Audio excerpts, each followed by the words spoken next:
Once upon a time, in the vibrant kingdom of Nagerland, there lived 3 princesses named Adis, Bimp, and Chioma. They were the daughters of King Obi, a wise and kind ruler who loved his daughters very much. The kingdom of Nagerland was known for its beautiful landscapes, friendly people, and, most of all, its vast treasures.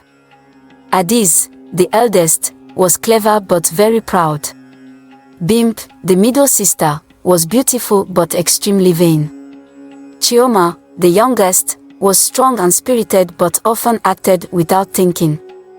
Despite their differences, the 3 princesses had one thing in common: they often made foolish decisions because they did not listen to good advice.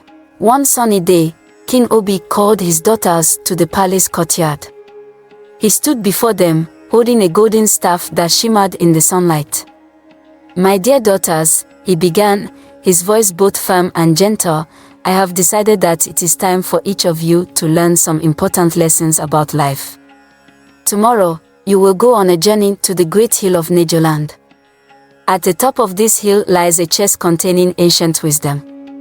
Whoever brings back this chest will not only gain invaluable knowledge but will also prove ourselves worthy to one day rule our kingdom."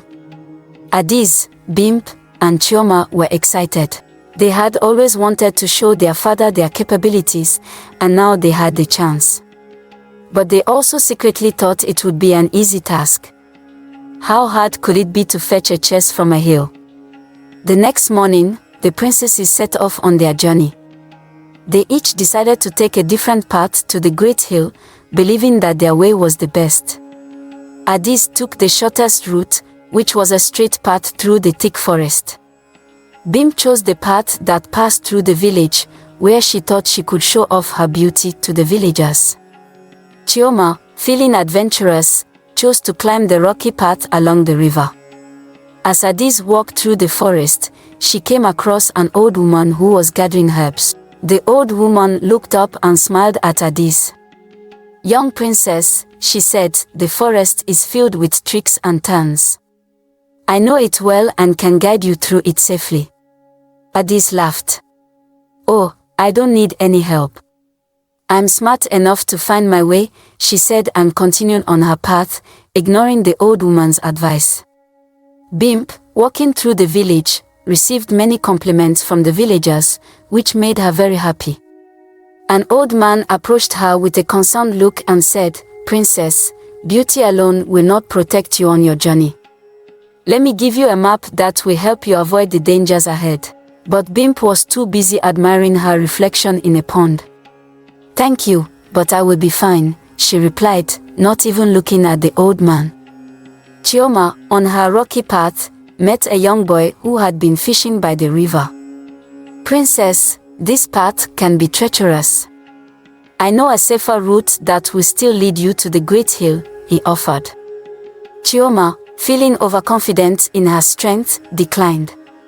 "No need, I can handle a few rocks," she said, and with a determined stride, she moved forward. As the day went on, the journeys of the 3 princesses became filled with unexpected challenges. Adis, deep in the forest, soon realized that the path was far more confusing than she had anticipated. Every turn seemed to look the same, and before long, she was hopelessly lost. The proud princess wished she had accepted the old woman's guidance. As night fell, the forest grew dark and eerie sounds filled the air. Adis, shivering with fear, finally understood the value of wisdom and experience over mere cleverness. Meanwhile, Bimp walked through the village, basking in the villagers' praises. She was so distracted by their compliments that she didn't notice the dark clouds gathering overhead. Suddenly, a heavy rain began to fall, forcing her to seek shelter. Stuck under the thatched roof of a kind villager's house, Bimp regretted not taking the old man's map, which would have shown her a quicker route to the great hill that avoided the open paths. Chioma, determined to prove her strength, struggled as the rocky path became slippery and dangerous after the unexpected rain. More than once, she slipped and nearly fell into the fast-flowing river. Her clothes were soaked, and her body ached. The young princess realized that bravery without caution was foolishness. As she sat on a wet boulder to catch her breath, she wished she had listened to the young boy's advice about taking the safer route. Back in the palace, King Obi awaited the return of his daughters. He hoped that this journey would teach them the lessons they needed to learn. Night had fallen, and there was no sign of the princesses. Worried, he decided to send out a search party at dawn if they didn't return by then. In the forest, Adis had decided to stay put until morning, hoping that the light of day would help her find her way. She huddled under a large tree, feeling lonely and regretful. The night sounds of the forest, which were once terrifying, slowly became calming as she reflected on her actions.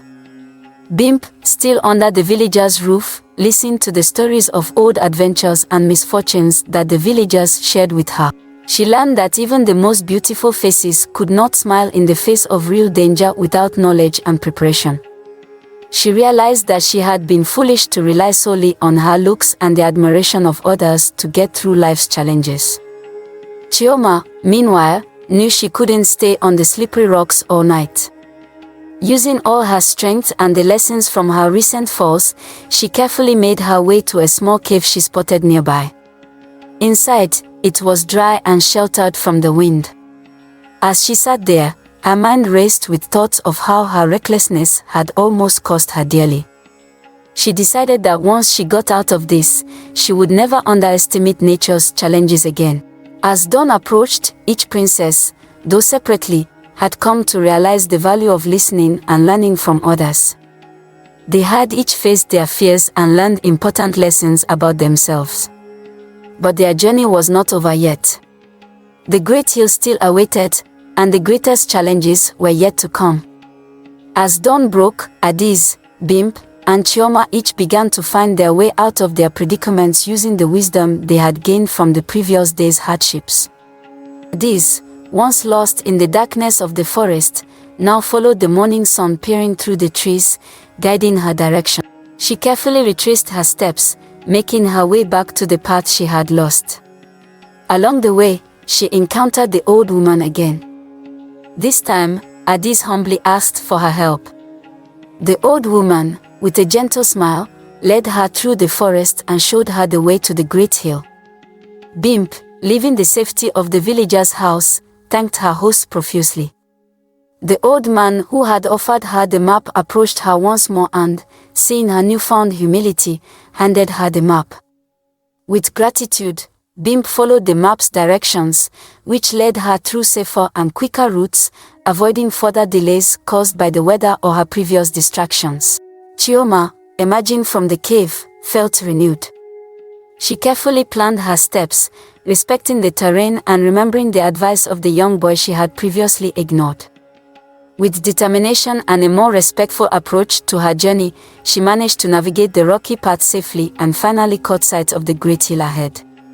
The three princesses, learning from their past mistakes, reached the great hill almost at the same time. They were surprised to see each other but also relieved, realizing they each had faced their own challenges and grown from them. Together, they climbed the last stretch to the summit where the chest of ancient wisdom awaited. At the top, they found the chest, just as their father had said, glowing with an inner light. It was not locked, as King Obi had wanted his daughters to open it together, symbolizing their unity. Inside the chest, there were 3 scrolls, each addressed to one of the princesses. The scrolls contained wisdom about leadership, the importance of listening, and the value of learning from one's mistakes. Together, the princesses read the scrolls and discussed their journey. They realized that their father's true intention was not just for them to find the chest, but to find within themselves the qualities of a wise and just ruler. The princesses returned to the palace, not just as daughters of King Obi, but as wiser individuals ready to contribute meaningfully to their kingdom. King Obi welcomed them with great joy and pride. He listened intently as each daughter recounted her journey and the lessons learned along the way. From that day forward, Adis, Bimp, and Chioma walked alongside their father, helping to rule Nageland with wisdom, humility, and strength. They were no longer the foolish princesses who had set out to find the chest, they were wise leaders whose stories would be told for generations. And so, the kingdom of Nagerland thrived under their care, as the people prospered and lived happily, always remembering the tale of the three foolish princesses who transformed into wise rulers.